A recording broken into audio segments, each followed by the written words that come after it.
Yeah, the first thing I want to ask you is about the live performance. Absolutely fascinating to watch you live, in that you almost treat the stage like you're alone. You move, you do sort of almost Motown-esque movements on stage sometimes when you're getting into a song. Does that make it more comfortable for you? I don't even think about it. I just sort of do whatever comes to my mind, I guess. What is the sort of thought process when you're on stage? What does it feel like knowing that there's so many eyes on you? I don't know. I'm just sort of able to kind of push it aside, I guess. I mean, it's fun when the crowd gets into it, but I don't let it, worry me. You go to a different place? Sort of, yeah. I guess so. I mean, just try to have fun playing the music, really. That's about it. You'll often watch each other. What happens in those moments? What? Because you got to watch Pat, because he doesn't really. He's not a metronome, you know. Mm.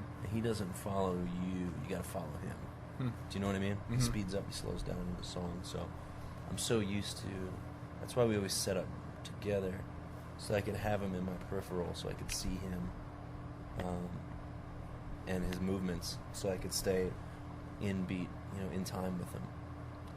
Yeah, a lot of times people find it really hard at first to play with Pat because he's sort of, Mm-hmm. ebbs and flows. But I guess now I'm just so used to it.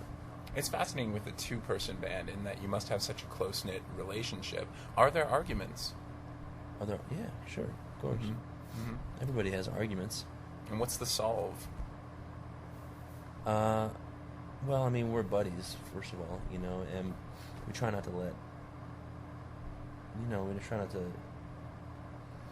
take anything too seriously, Mm-hmm. especially things that happen on the road, because it's, you're just sort of jam-packed together for like a month at a time, and it's not really a healthy environment to begin with. You know what I mean? Mm-hmm. So there's a lot of leeway there. It's interesting that you say take it too seriously. How important is humor in all of this? I mean, it's always been important to us. Mostly because we didn't like people who took themselves too seriously. Right. And we would joke about them. Yeah. I mean, and when you're broke and driving around the country and not making any money, there's something that's got to lift your spirits. And that was definitely us cracking jokes. Well, it's interesting to come from such humble beginnings and now to be on such a grand stage. You have all of your fans around the world, and they probably have a different perception of you than who you really are. Do you feel that? And who do you think that they think you are? And how is it different? I don't know that anybody really knows who you are through your records and your stage performance. You know what I mean? Mm-hmm. Well, no one knows who you are through your records and stage performance. So, again, it's not really something I worry about. Just worry that I'm just like, appreciate that they appreciate the music and have fun when we're together playing the music. But other than that, like, trying to think about it any deeper than that, I think is just like kind of pointless, really. You know what I mean? We didn't start playing music to become like public figures. Do you know what I mean? We wanted to play music, I guess, So is it hard to keep yourself in all of this fame? It's a little weird, but it's it's a process, I guess. Do you ever get writer's block?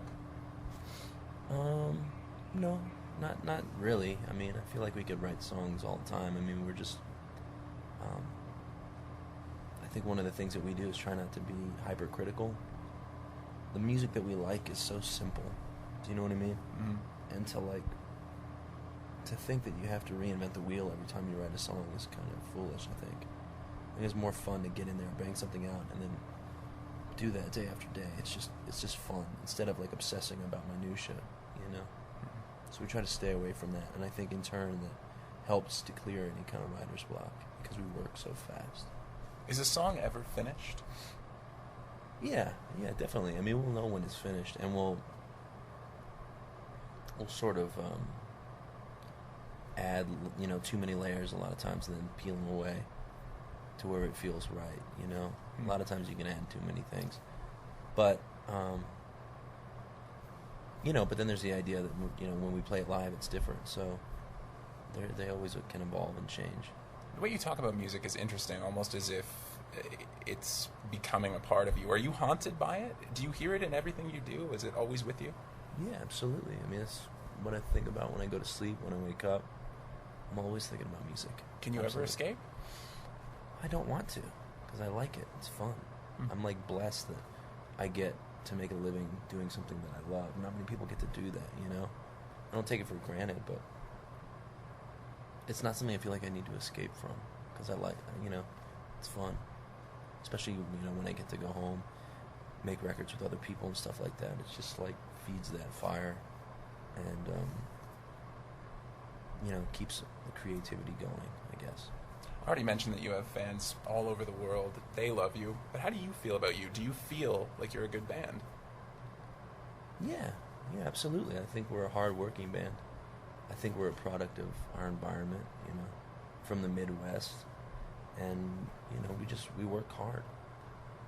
And, you know, we've got some, like, natural chemistry, you know, that combined with the, you know, the dedication just happened to work out, you know, because it doesn't work out for many bands. So